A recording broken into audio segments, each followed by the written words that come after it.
Today we're going to be taking a look at some mods and upgrades that I have made to my Tapper themed multicade. We got a lot to go over, so let's get started. So one of the first things that I did was add a smart switch. It's just so much nicer to just tell Google to turn the arcade on. Before, I had to come over here, and in this bottom right corner I'd have to flick a power switch. It's just the little things that make a big difference. When I'm done playing, I come over here, go ahead and do a soft shutdown, and then I tell Google to turn it off again. Just very simple, but those little things just make it a whole lot easier. Moving on, I did add some leveling feet to each of the corners of the cabinet. It's kind of hard to see because they're not opened up very far, but it does allow me to add an additional 1.5 inches of height to the overall cabinet height if I choose to in the future, and I have them sitting on furniture sliders, so it's easy to move around on this carpet if I need to get into the back. Alright, so speaking of the back, I did add an RGB light strip. This is something that was not being used. I'd ordered it for a project a few years ago and just never used it, and remembered that I had it. It turned out that it was almost the exact length that I needed, so it fit perfectly back here. It's not a look that I really wanted to add, but again, it's not something I'm using, and if I don't want to have it on, I just get the remote and turn it off. But for right now, I think it matches quite nicely, and I think I'm just gonna leave it on. All right, so while we are in the back, a few changes back here. I added some motion sensing puck lights. It's just nice when I do come back here and mess around in here. I don't have to wear a headlamp or get a flashlight. These do a nice job. I got rechargeable batteries in there. And the next upgrade was this FAC Mogu S299 4.1 channel amp. Now the original amp was fine. It was a very basic Kinter amp. It was low wattage. It did the job okay. I just wanted something with a little bit more flexibility. This one has quite a bit more wattage. It's also got Bluetooth, a remote, and one of the biggest things is it's got a sub out, a dedicated sub out. So with that being said, I also added this Definitive Technology 8-inch powered subwoofer. Now this is something that's pretty much overkill for something like this, but this is another thing that was just laying around. It was in a closet. It's a smaller sub that I rarely use, so I just wanted to put it to use and get it out of the closet, and it just adds another bit of depth to the audio, and I'm really glad that I did it, and it fits in here quite nice.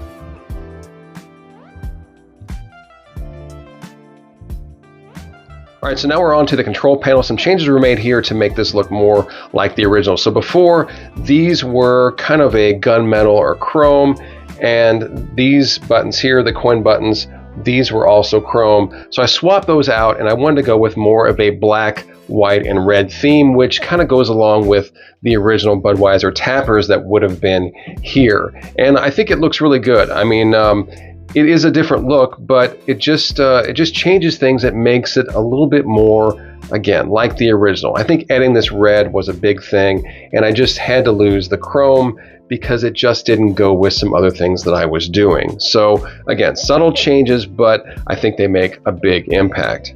All right, so moving up, in the previous video I did say that I wanted to cover the existing speakers with some speaker grills, and I did do that. It's something that, again, very small change, but looks so good. They really blend in when the lights are darker, and you can't even see. Before, I had those wood slats here. They just had to go, and this was the right decision to cover those with some speaker grills. All right, and moving up, we have the Marquee. Now this is one that I was on the fence about. The original just didn't capture the look that I was going for. The lettering was fine, but it was missing a lot of detail that the original had. Now the issue with this is that the original Tapper Marquee was much shorter left to right and much taller top to bottom. The space that I have to work with here is much longer and much narrower. So you're basically taking something and distorting it quite a bit to make it fit. And that's something that I toiled with, but I did get with a local vinyl shop here, and we worked with a design, and I think it looks really, really good. Yes, things are stretched. You can tell the Tapper logo is stretched. You can tell that the Budweiser mug is stretched. It's not as thin, but I think it captures the essence of the original. You can see the stained glass looks so much better, and all this was pretty much non-existent. Before it was all just green from here over, and now I think the resolution is much better. You can make out, I mean, that's a very clear, Budweiser logo, and for what it cost, it was one of the better upgrades that I did. All right, so moving down to the bottom, we have the item that pretty much inspired all these other changes, and that is the brass foot rail. And I'm so glad that I got it. It really completes this cabinet. This is basically a one-to-one replica of what the original Tapper would have had. It's 24 inches left to right. It is 1.5 inch diameter. So if you're building a Tapper themed cabinet or a multicade or whatever, or you want something that is exact to the original, this is what you're going to want. I got this from Kegworks. They have coupons floating around, so it makes it a little bit easier. It is not the cheapest item, but it is very solid, very heavy, and it's going to last a lifetime. I did see some other people that were building Tapper cabinets, and they were adding like a brass towel bar from Bed Bath & Beyond or something, and putting it on the cabinet, something like a $15, $20 towel bar. Why? Why would you do that? Don't be that guy, please. Just spend the extra money and get something that looks this nice, that's gonna last a lifetime, and it's not spray painted brass. All right, so the final change I did want to address is the T-molding. Now, it may look like I did swap out the chrome for the black, but actually what I did was use 3/4 inch black tape, and I put it over the existing chrome just to see if this is a look that I want before actually going through and doing that. And I think it is something that I am going to do. The chrome was fine, it was done very well, but it was just a little too flashy.